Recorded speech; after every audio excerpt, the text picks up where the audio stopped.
Bhagavatam. Hare Krishna, dear devotees, thank you very much for joining.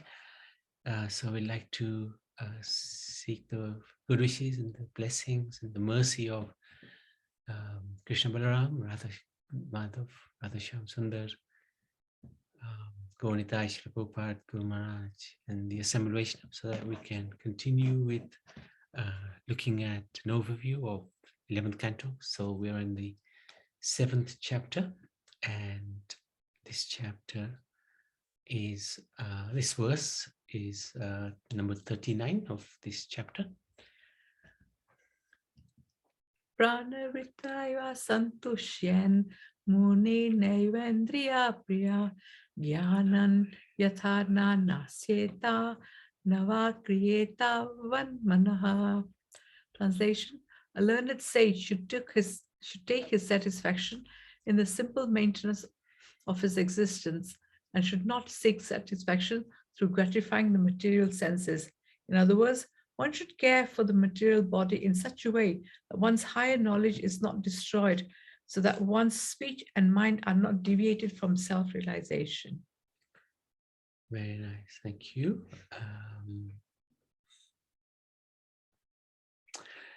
So these instructions are going to be very interesting now, because, well, we'll see in a minute.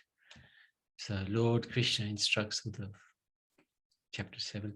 Krishna replied to Uddhav's prayerful entreaty. So he asked him, please, I want to come back with you to the spiritual world. I know you're going to leave soon. Take me with you. That be allowed to return with him to his abode. Krishna advises Uddhav to take to the renounced order of sannyas. And when Uddhav shows interest in more elaborate instructions, the Lord describes the Avaduta's account of his 24 spiritual masters. This is phenomenal stuff now. So, after hearing Uddhav's prayerful request to be taken back with him to the spiritual world, Lord Krishna informed him that he was indeed desirous of returning to his own personal abode. So Lord wanted to go back. Of course, he never leaves there anyway, but this is part of the pastime, because the purport of his descent had been successfully fulfilled.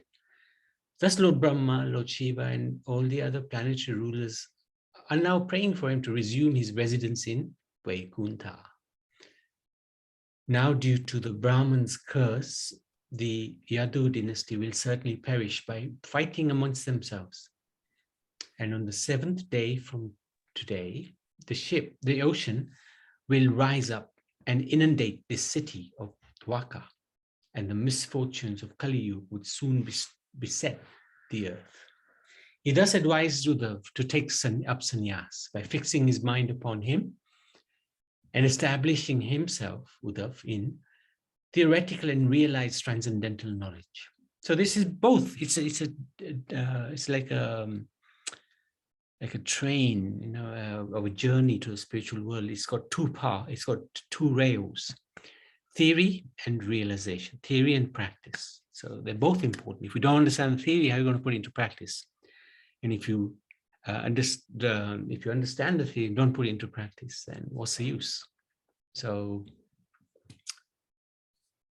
the Lord further instructed Uddhav that while remaining untouched by contamination and compassionately disposed to all beings, he should begin wandering throughout this temporary world, which is simply the combined manifestation of the Lord's illusory energy and the imaginations of living entities. So Lord is very kind, because he's allowing us to also roam around the world, but on Zoom.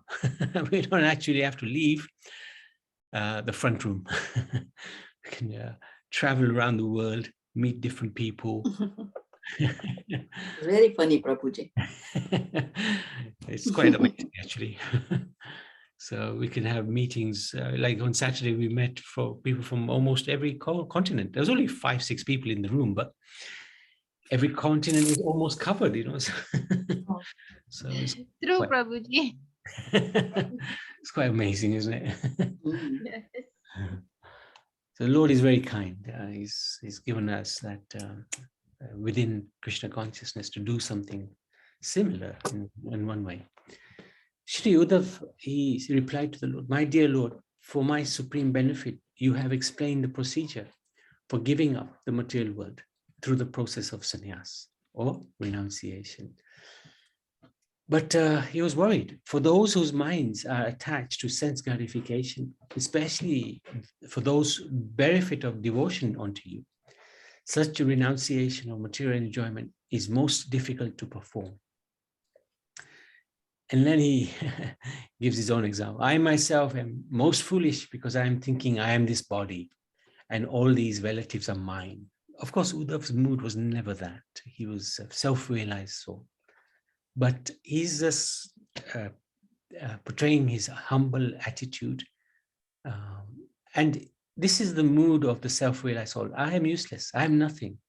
You are everything. I am fallen. As soon as one begins spiritual life and begins to think, I am something, unfortunately, we go back into the realm of false ego and back into the material modes. But the more one gets involved in spiritual knowledge, one realizes how much little we know, how dependent we are on the Lord. And that humility, hopefully, naturally can just develop and come about. Therefore, my Lord, please instruct your poor servant. Please tell me how I can very easily carry out your instructions.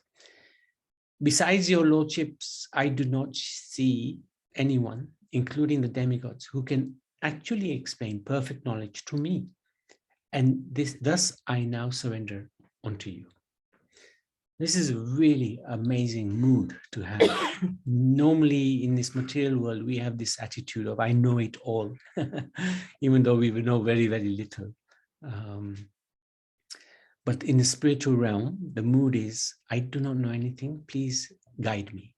And we can approach the Lord, we can approach his devotees. Of course, for us to approach the Lord is a little hard because our vision isn't divine, but there are devotees who come, who are representing the Lord. They're speaking the words of the Lord.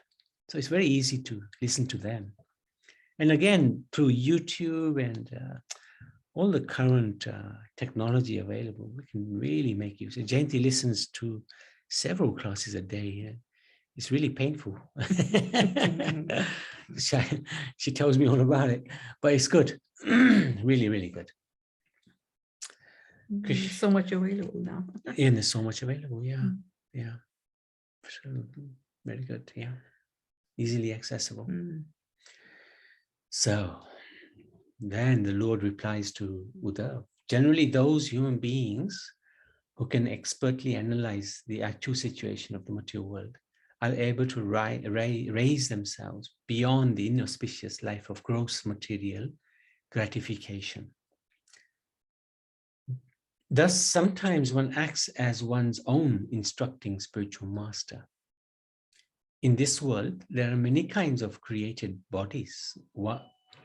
Some with one leg, others with 2, 3, 4, or more legs, and still others with no legs. But out of all of these, the human form is actually most dear to me. Actually, I can never be captured by ordinary sense perception. Those situated in human life may use their intelligence and other faculties of perception to directly search for me. In this regard, sages cite a historical narration concerning the conversation between the greatly powerful King Yadu and an Avaduta. So this whole canto is talking about historical narrations, and that's why it's entitled historical something anyway. I can't remember what it was now. And these narrations are all to help us become closer to Krishna, more God conscious. And here it's very interesting how Krishna says the human life is most dear to him because we can directly approach him through our sense of perception and our intelligence. So he's giving us this right, which is very important. So this is sometimes people say, how can you ever understand God? Well, yeah, it's true, you can't. He himself is so unlimited. But he gives us direction here. You can search for me directly through your intelligence and your faculties of perception. So this is very, very encouraging. So now this, Avadhuta, this is really fascinating stuff now. It's a few chapters that will go through these instructions and the 24 gurus. So as a preamble, the son of Yayati was Maharaj Yadu. He once encountered an Avadhuta. Avadhuta is a sage who has no attachments. He's just wandering. He's usually doesn't even have any clothes. He doesn't hardly sleeps or hardly eats. Who was traveling about here and there in great transcendental ecstasy. And he was acting unpredictably. So this is what Avadhutas do. Like Nityananda was very unpredictable. So he was nicknamed the Avadhuta.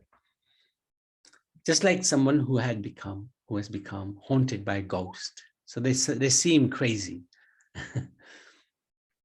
The king inquired from the holy man about the cause of his wandering and his ecstatic condition, stating as follows. Generally, human beings work hard to cultivate religiosity, economic development, sense gratification, and also knowledge of the soul. And their usual motive is to increase the duration of their lives, acquire fame, enjoy material opulence. You, however, although capable, learned, expert, handsome, most eloquent, are not engaged in doing anything, nor do you desire anything. So the observation of the King Yadu was amazing. He recognized this is no ordinary person. He's not a madman, although he's portraying himself as mad, but he's a great soul. So he takes shelter of him.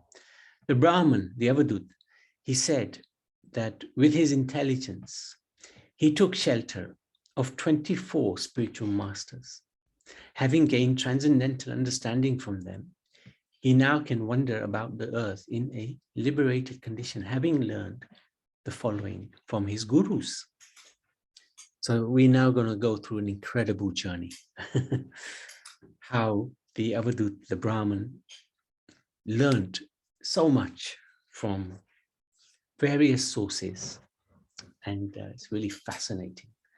So Okay. firstly, yes, Ryan. Is there something like this from Lord Dattatreya? I think there's somebody else who is learning from other Different creatures. parts. I don't know Yes, whether, that's isn't correct. it? That's correct, yes. Yeah. There was a little description of that in one of the cantos. Absolutely Okay. right. Absolutely Yeah. right. Yeah. Okay. But this one, Krishna spends, I mean, the Bhagavatam has about, I think, 2 or 3 chapters dedicated to this. And it's fantastic, really amazing. And it shows that actually we can learn from our surroundings. And those who are perceptive and intelligent, they will learn not from their own mistakes, because they won't make mistakes, because they'll learn from everything around them. So very fortunate souls who can do that. They're very rare as well. So firstly, the earth, one of the gurus. The sober person should never be distracted from progress on his path, even if he's harassed by other living entities, because they're acting helplessly under the control of God. Like the mountain and the tree, he should dedicate himself to the service of others. So he's learned from Mother Earth and the mountains and the tree, how they are selfless. The tree, you can stand under the tree when it's raining or when it's hot. The tree provides fruit and you can take without paying. The tree won't complain. More tolerant than the tree. Yeah, very tolerant. You chop it down, you still won't complain. And everything about the trees is amazing, because you can use, if it's chopped down, you can use the dead wood. The 6 Goswamis used to sleep under a different tree every night. They were so renounced. So just like that, Mother Earth is also extremely tolerant. Do all sorts of things, and she will just tolerate. So the lesson to learn is how to dedicate ourselves to the service of others. If we're living this life and just selfishly doing for us and our family, our extended family maybe, what's the point? You know, unless the family is devotees, of course. Devotees to be served, should be served, or aspiring devotees, learning devotees. But if they have no interest in spiritual life, then, and we can't persuade them to or guide them in that direction, then what are we doing? You know, if we're just serving ourselves, we're just wasting our lives. But serving others gives us purpose, gives us satisfaction, gives us happiness. Serving others gives us something. Then air, second guru. A transcendentalist may be surrounded by innumerable material objects possessing good and bad qualities. But like the wind, he should never be entangled by them. When the wind carries different aromas, it never mixes with them. So yes, we may have a lot of company, different types of people we know from the past associations that we have, from our profession, whatever it may be. But it doesn't mean we are influenced by them, by their bad habits. We get influenced by their good habits. We can learn from everyone. But bad habits, we don't necessarily need to take on the bad habits. Just like the wind will carry so many good and horrible aromas, but the wind never mixes. It's always detached from the aromas. It just carries the aromas around. 3, the sky, third guru. Though the sky extends,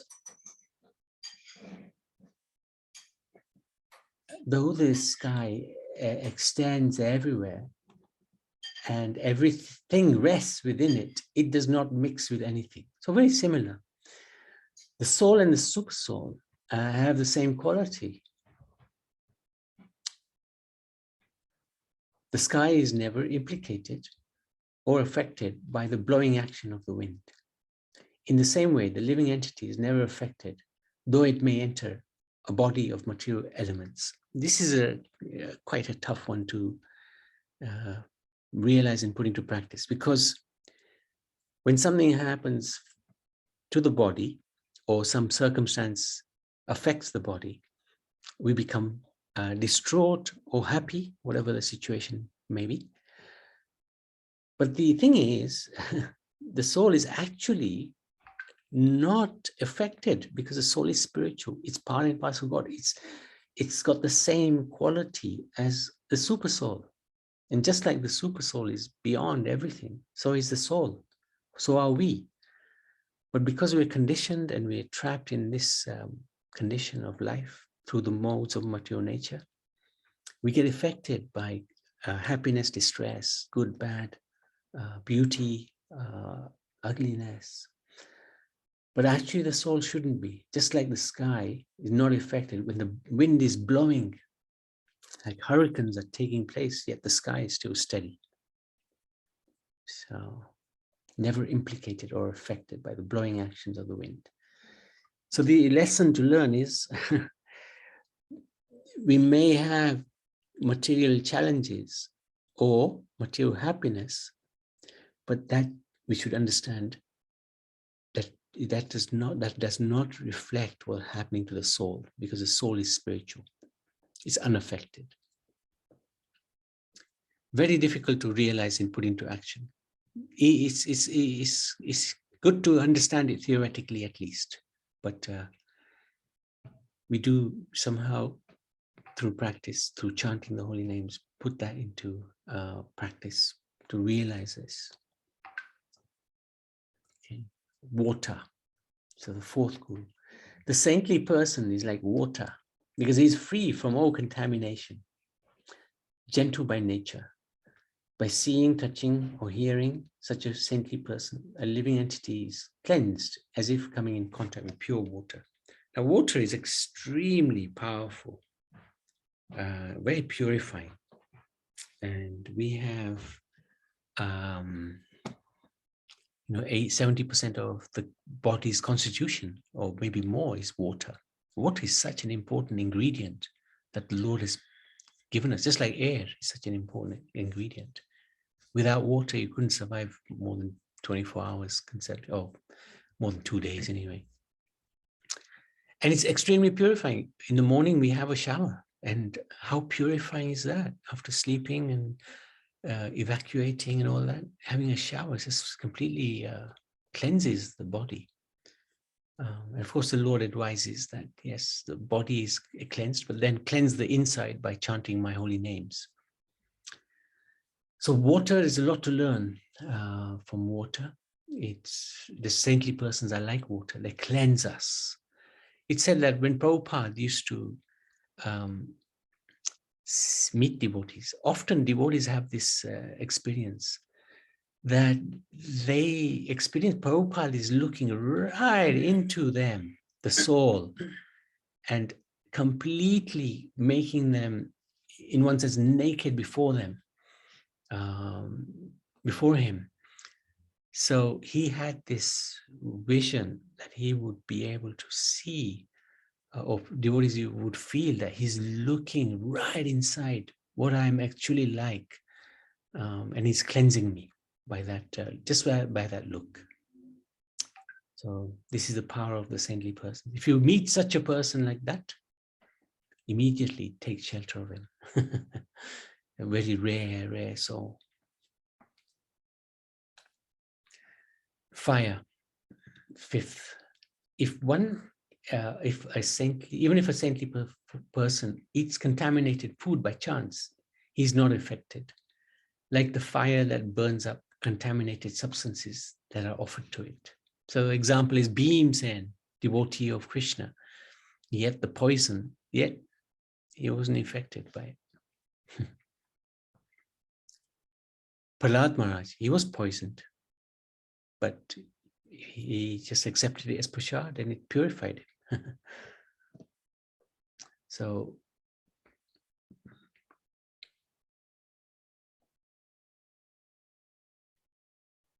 it doesn't just relate to food. Sometimes we get bad association, but the saintly person is never affected by the bad association. He burns it up through the fire of devotion. Sometimes some desires come within the mind. The saintly person is not affected by those material desires. He burns them up through the strength of his devotion.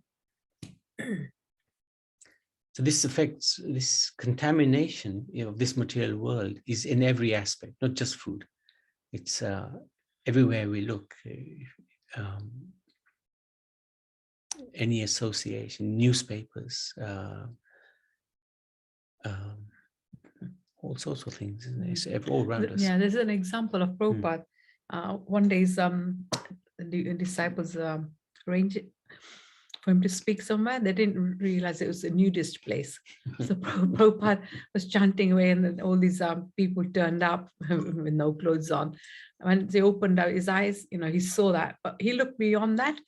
And he said, wow, you already detached from your clothes. Yes, renouncing your clothes, such a good habit. So he saw through that.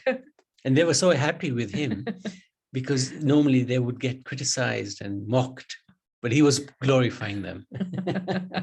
This is the pure devotee. So moon, number 6. Through the moon, though the moon waxes and wanes, it is not affected by this change. Similarly, the living entity is not affected by the change of the body from birth to death. So we're all going to leave the body at some point, right? And we should remind ourselves of that every single day. at least once, if not many times, that I'm not going to be in this position permanently. Even maybe not by the end of the day today, who knows? Might not even wake up in this body, who knows? Very important to constantly remind ourselves. It's not putting ourselves down, it's just making ourselves realistic to the situation, the reality. And we should use it positively. My dear Lord, please, wherever I am, whatever condition I am at, please do not let me forget you. Please do not let me forget you. That's a really nice prayer. Many devotees pray that. Prahlad Maharaj used to pray, please never let me forget you.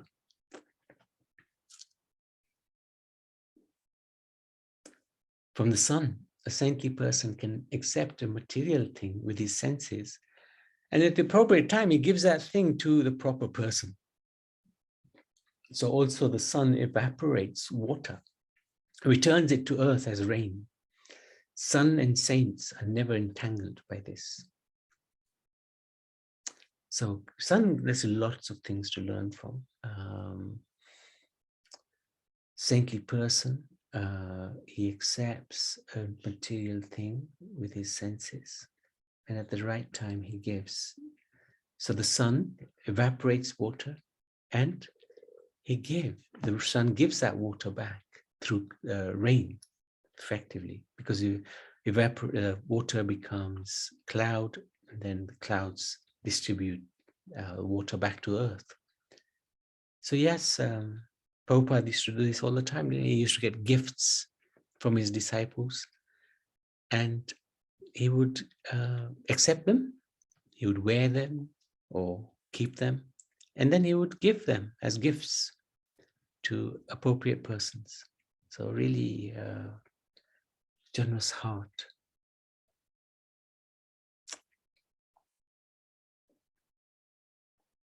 And that person, because the mood is giving, he doesn't feel a loss when he's giving. Often, like if we give something, then we've lost something, right? But the mood of the saintly person, because his mood is to benefit the other party, he's not lost. Krishna never lets him lose. He promises, I preserve what you have, and whatever you don't have, I'll give you.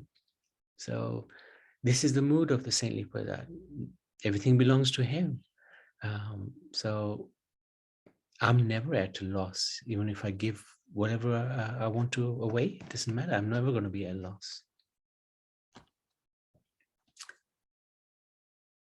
In that way, actually, you attain some peace as well, because you're never going to worry if you lose something.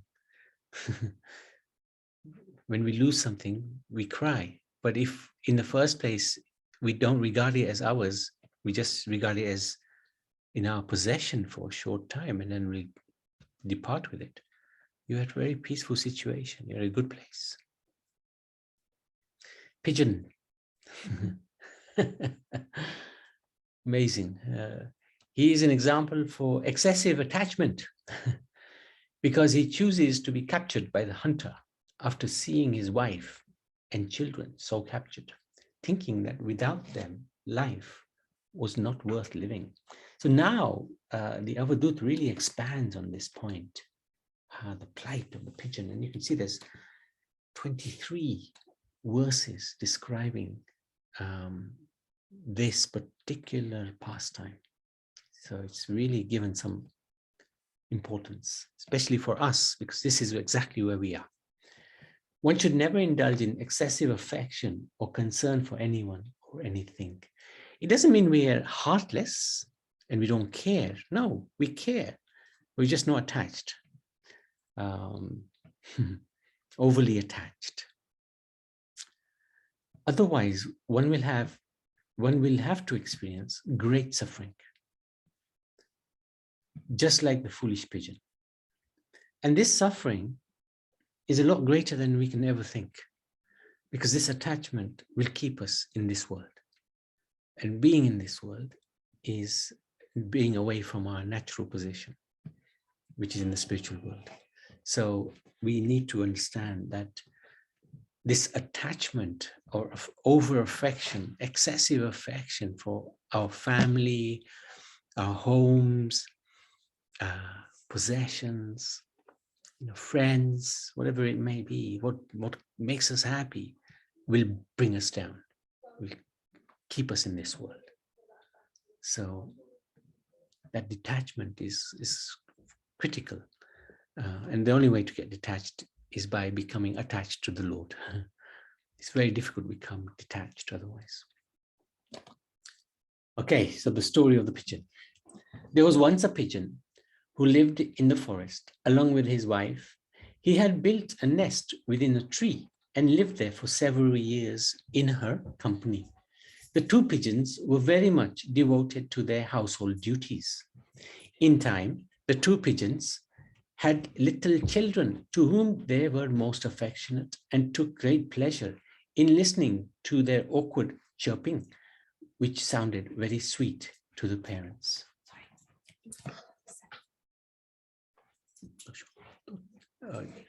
Just one second.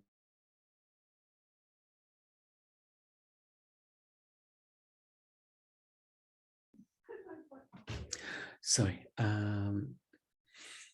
So this sort of accounts for probably 99% of the world, maybe not 99%, maybe 95% of the world who are situated in family situations of attachment and affection.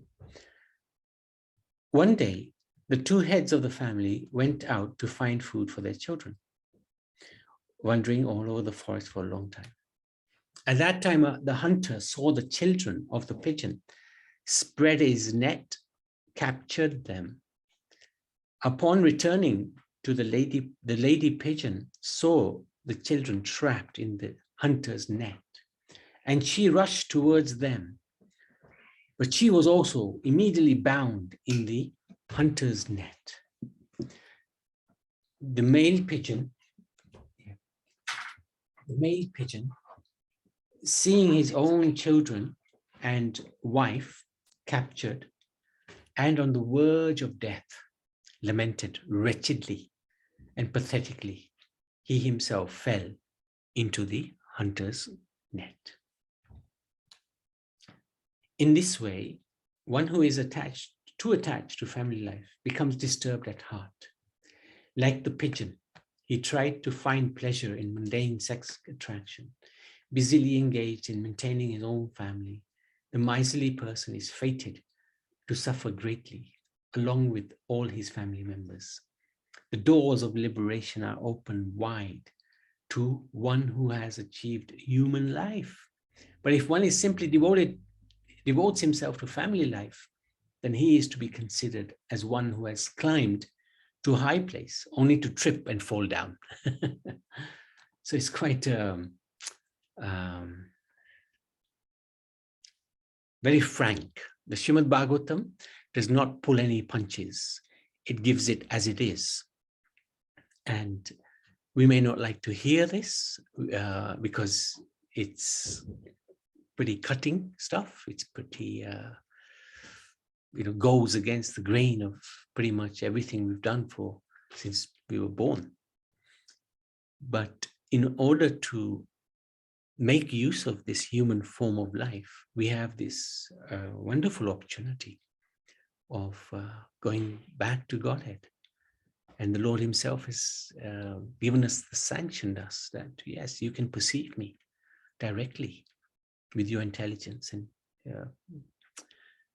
so make use of this human form of life. Don't be too attached to family, because it will bring us down. It will bring us down.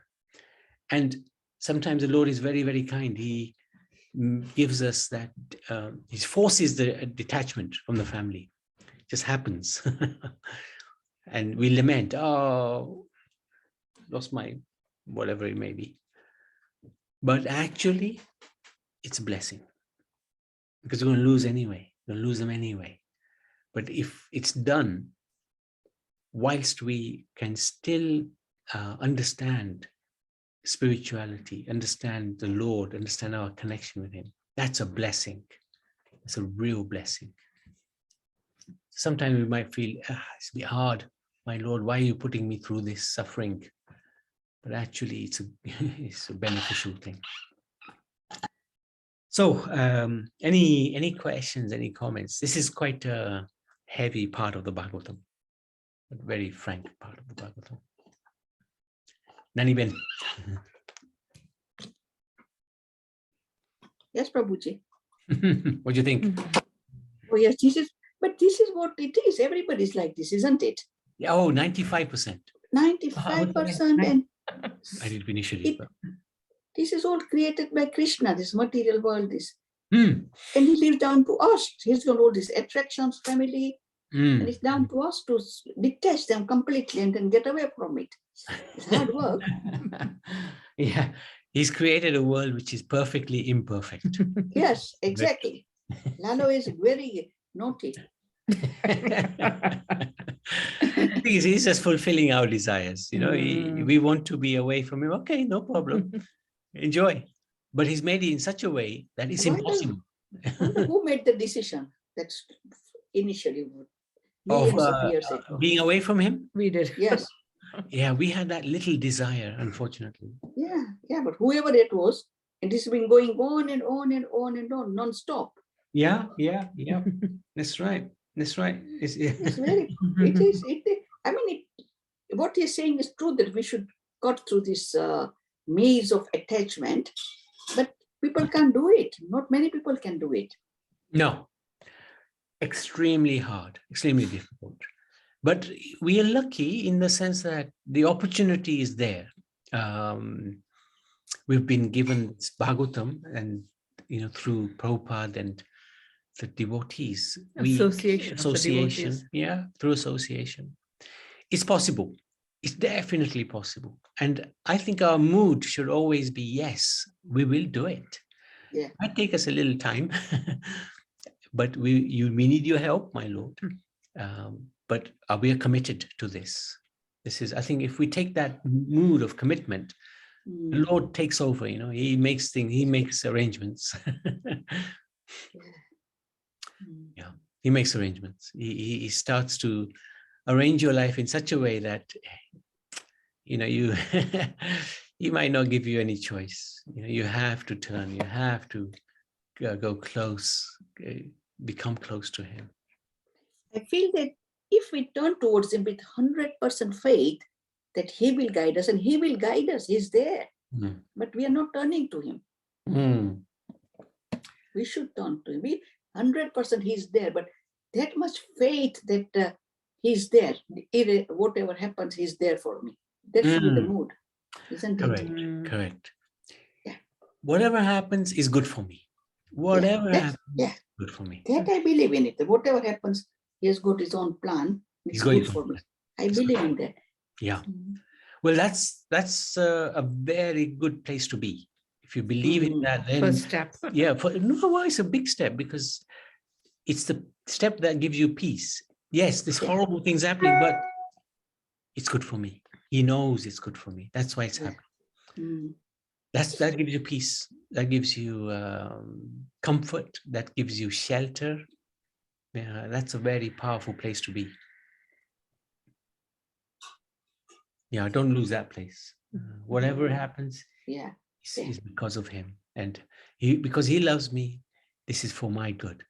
And it's hard to swallow that sometimes, but that is the reality. So, no, thank you. Daniben, while you're on, you can read the instructions. They're not there, are they? Okay. Yeah, okay. Srimad Bhagavatam, instructions, chapter 7. In this chapter, Uddhava is instructed by Lord Shri Krishna by referring to conversation between the Avdut Brahman and King Yadu, who reveals that what he has learned from the 24 gurus.